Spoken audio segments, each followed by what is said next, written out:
based on the video we just watched, Africa needs the skill and capacity to manufacture its own vaccine. That is what the South African president said, and it was said on Monday. And of course, it says the continent lags amongst other global regions in inoculating against this COVID-19.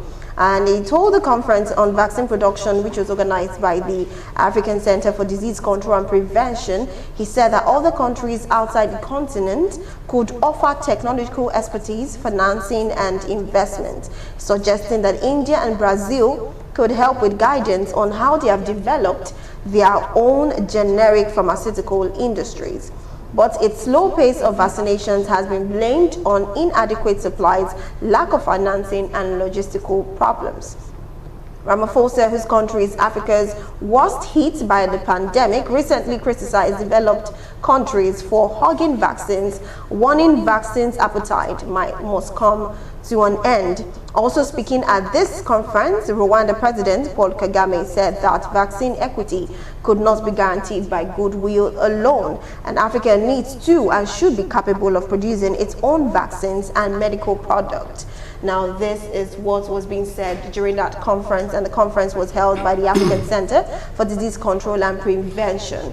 Now, this is something that we've always talked about, because we are on the very low side of vaccination. It barely gets to us, because the developed country tends to hog to them and don't release them. We get just very minimal. And of course, this is coming from a country where it has the biggest hit of COVID-19 in Africa. What's your take on this? Because it's something, you have to even call on India and what I think you called on another country, Brazil, if they could help, with the technological expertise and everything, the financing, to help African countries to generate this. You need to do a survey of the scientists that are in all these developed countries that are helping to produce vaccines and helping to improve on technology. And you will find out that if not 80 to 90% of them are from Africa. And when you bring it down to Africa, you find out that most of them are also from Nigeria. I believe, and I know that on this forum, we have always said, number without time starts, we need to develop something that is peculiar, not only to Africa, but peculiar to us as Nigerians. We need to, we have several research institutes. How much funds is being made available to them? What is the annual budget for them? So it's when African leaders gather to talk, it's just like talking. We are tired of talking, we're tired of press releases, we're tired of beautiful written papers. We want action. And the action we want those we have put into elective positions, those we have elected, those we have given responsibility to lead, to do the right thing. So, yes, what he's saying is not new to anybody. It is something we have talked about severally. That how do we, in fighting COVID-19, how do we find something that is peculiar to us as Nigerians? What are our leaders doing? If not waiting every day to hear, they have eased down restrictions in UK, the governors and the government in Nigeria will ease down immediately. They are locking down UK, locking down US, our government will lock down Nigeria. Copy and paste. We need to get out of that. It is when the individual African countries begin to think out of the box to find a solution, then we can talk of a global African solution.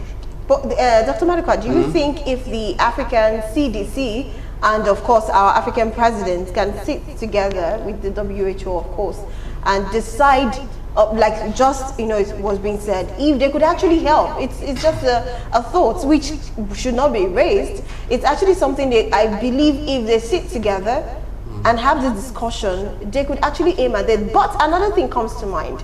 If these funds are later on being released and all of that, how are we sure we will still be able to even achieve this? Well, let me start with this. You see, sovereignty is not just about being an independent nation. Okay. It's about the ability to emancipate your citizens from external influences. So you should be able to understand that you being a country or a continent doesn't give you any right of sovereignty. If you cannot kill inferiority complex, and if you cannot kill the idea of always, like he said, copying from other country and pasting, is plagiarism. And that's exactly what we are doing. If it's in a book, most African countries will have been sued because we don't have a mind of our own. Let me tell you, inventions and discoveries, they always have casualties. If you're looking at the casualty of life, sorry, nobody will even drive a car. Risk is what makes you to be a human being. It gives you an idea of thinking.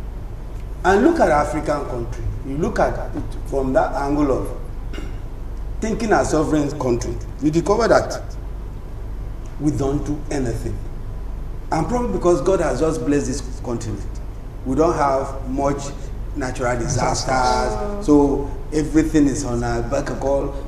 Gold is here, oil is here. So nothing to think, nothing to aggravate our minds. Look at the first explorers, the European explorers that came here to us. Many people died on the sea. Other people came. In Jos, there's this university now that is named for 3 brothers. The first one came and died.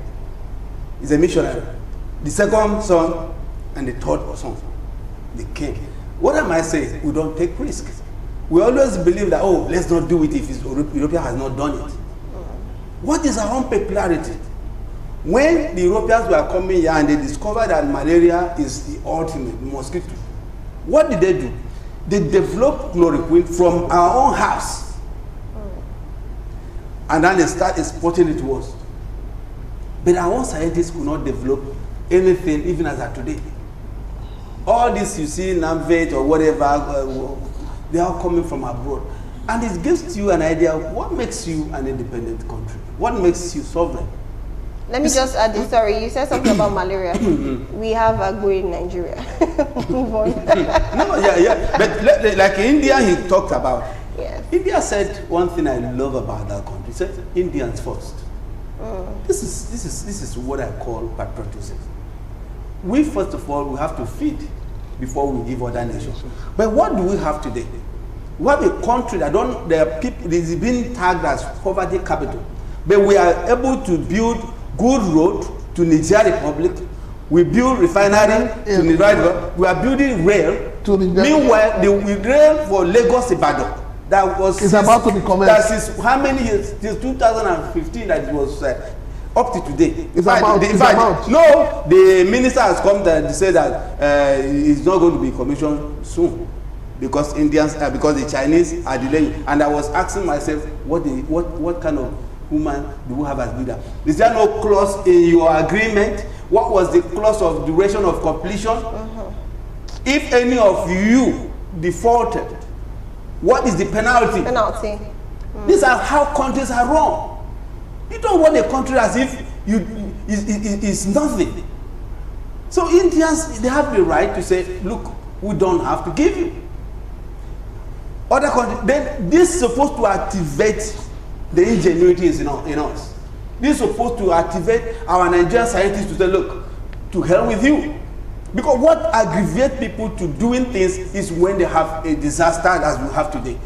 When Iceland and all these cold countries, they were dying in droves because of cold, people take their neck and say, look, we have to find light.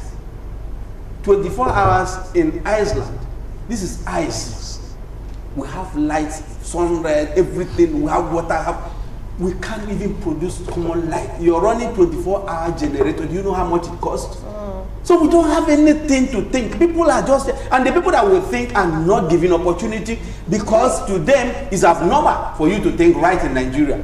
Well, Doctor, let me just quickly add this. Quickly add this. You know, this whole thing about Nigeria, you know, like a friend of mine and I will be talking, we spend so much energy, we dissipate so much energy on thinking of one Nigeria. One Nigeria.